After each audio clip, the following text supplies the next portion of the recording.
ou ceux d'une autre, la lionne les allaite sans aucune discrimination. Chaque femelle de la tribu est à la fois mère, nourrice et marraine.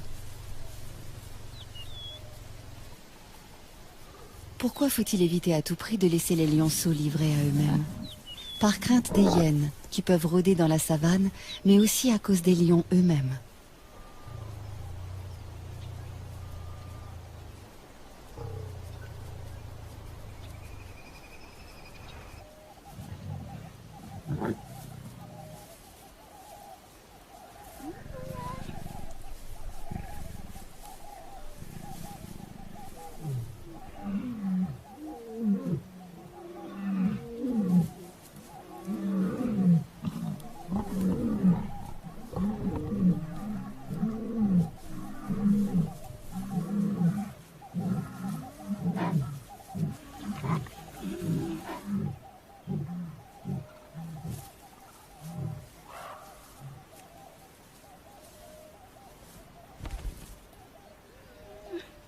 La babysitter est sur ses gardes. Elle sait bien que les jeunes mâles célibataires qui errent en quête d'une troupe à conquérir sont parfois affamés, hargneux, donc dangereux.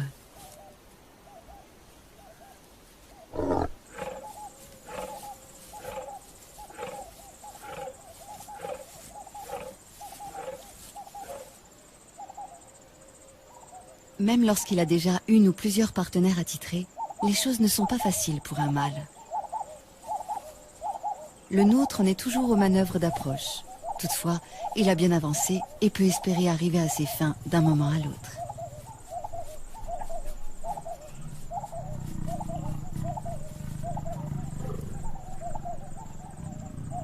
Le premier des quelques 200 accouplements qui auront lieu pendant leur idylle. Désormais, il y en aura un tous les quarts d'heure environ.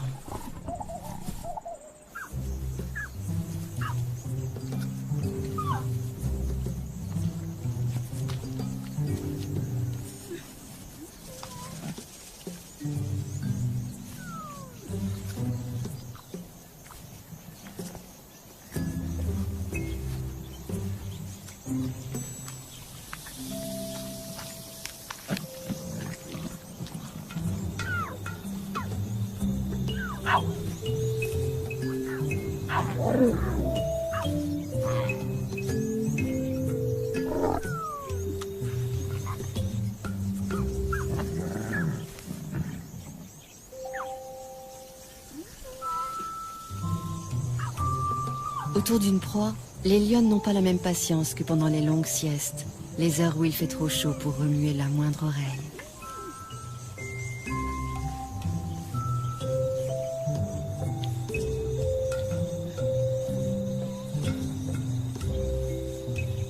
Encore que pour les lionceaux, les siestes se transforment immanquablement en bagarres sans fin.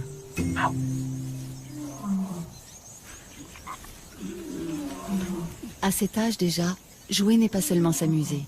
Avec les galipettes, les culbutes, les courses-poursuites, les lionceaux apprennent à ajuster leur comportement, à contrôler leurs gestes. C'est ainsi qu'ils établissent leur rapport hiérarchique et leur code.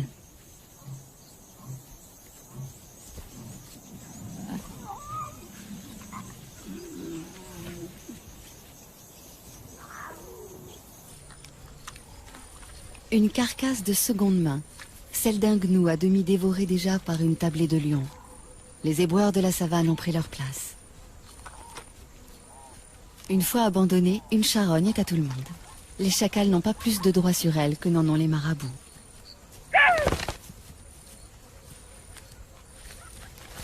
Harcelés par les marabouts, les chacals ont préféré s'en aller, mais non sans emporter un magnifique trophée, la queue du gnou.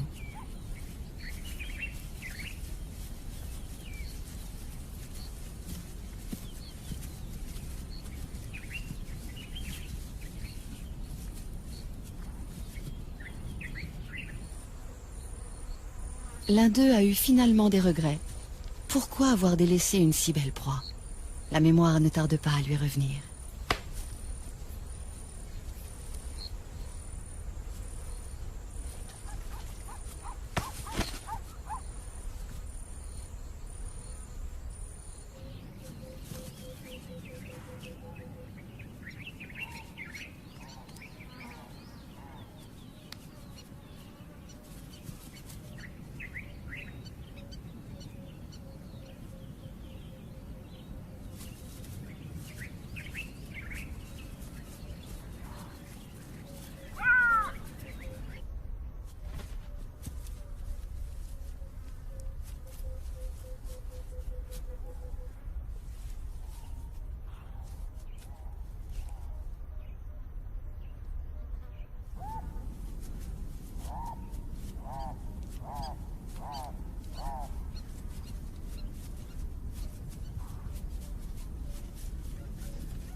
C'est bien beau de jouer, mais ça ne remplit pas l'estomac.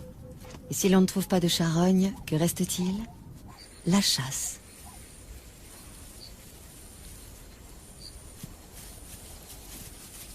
Les topis, comme les gnous, savent utiliser cornes et sabots quand il s'agit de défendre leurs petits.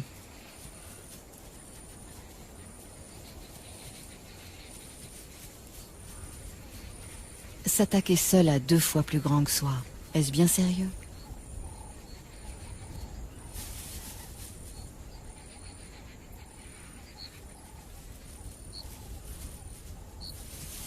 Il faudrait, c'est évident, s'y mettre à plusieurs, mais où sont les renforts?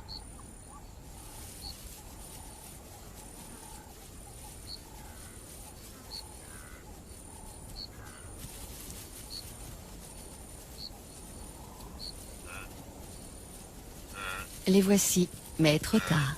Tous les troupeaux sont en alerte.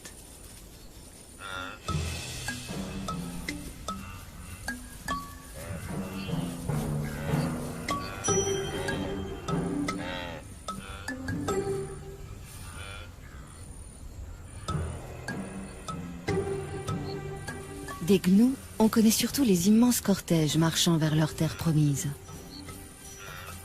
Quand un troupeau interrompt sa progression, c'est pour la bonne cause, l'amour. Les mâles, âgés d'au moins 3 ans, cherchent à rassembler autour d'eux le plus possible de femelles. Pour cela, ils font de grandes cavalcades et jouent à se battre, juste pour attirer leur attention.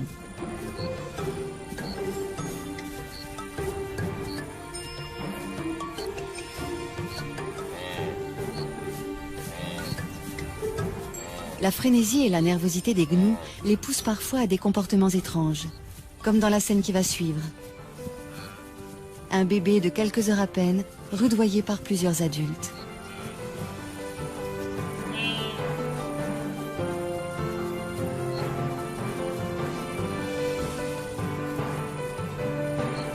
Veulent-ils l'entraîner à courir, pour lui apprendre qu'il faut toujours être prêt à fuir ou à suivre le troupeau sans trébucher? Ce n'est là qu'une hypothèse.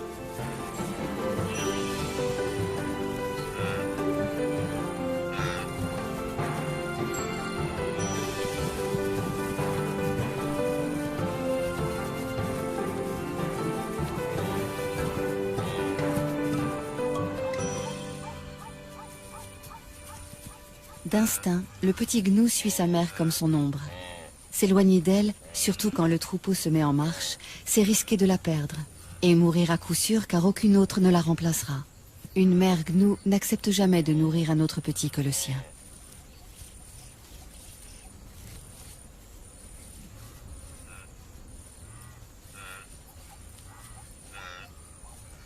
Parce qu'il doit se lancer sans délai dans cette vie itinérante, le bébé gnou est le plus précoce de tous les herbivores. Il est debout et en état de marcher 10 minutes après sa naissance. Ensuite, il n'a plus qu'à suivre le grand mouvement collectif qui lui fera parcourir, s'il résiste à tous les aléas, des dizaines de milliers de kilomètres par an.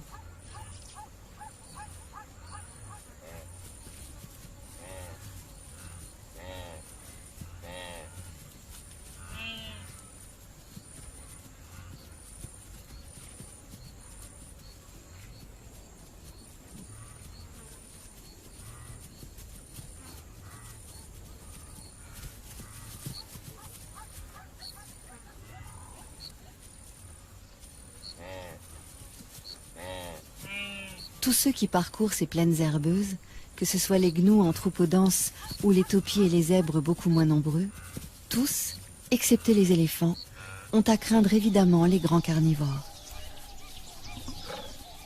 Notre tribu vient régulièrement puiser dans ce réservoir de proies, visant toujours les plus vulnérables, les bébés, les vieux, les infirmes.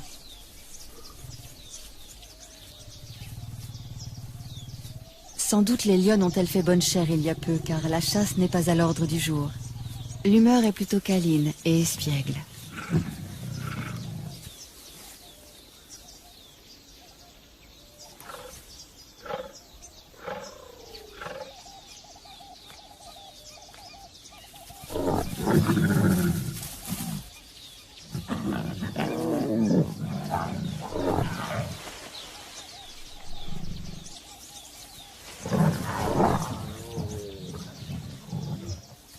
Les jeunes viennent de trouver un jeu très amusant qui nous rappelle quelque chose.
Troisième acte dans le parcours amoureux de nos deux héros. Roméo vient réclamer ou proposer une énième copulation.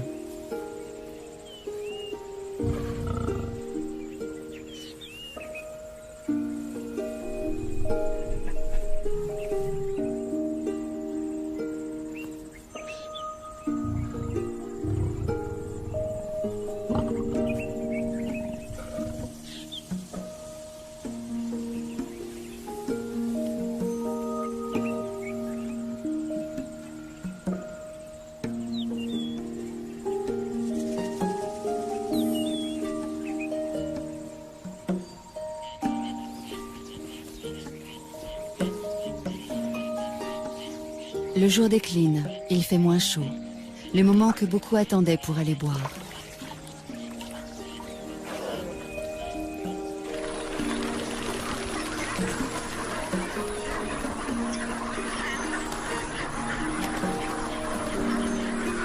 Autour de la mare des lions, tout semble palpiter au ralenti, comme si la fatigue de la journée se faisait sentir chez toutes les espèces.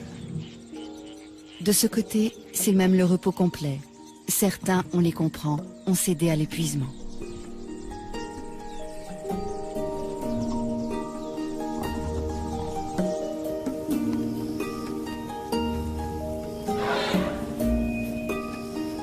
La nuit va bientôt tomber sur le Masai Mara où évoluent jour après jour les éternels nomades, les chasseurs chevronnés et tant d'autres animaux.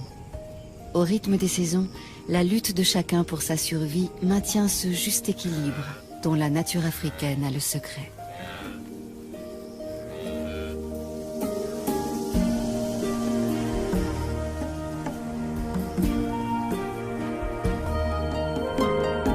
Demain, nous gambaderons dans la nature australienne à la rencontre d'un animal bondissant, le kangourou. Mais pour l'heure, cinéma. Un face-à-face entre Jean-Paul Belmondo et Charles Vanel dans L'aîné des fers chauds de Jean-Pierre Melville.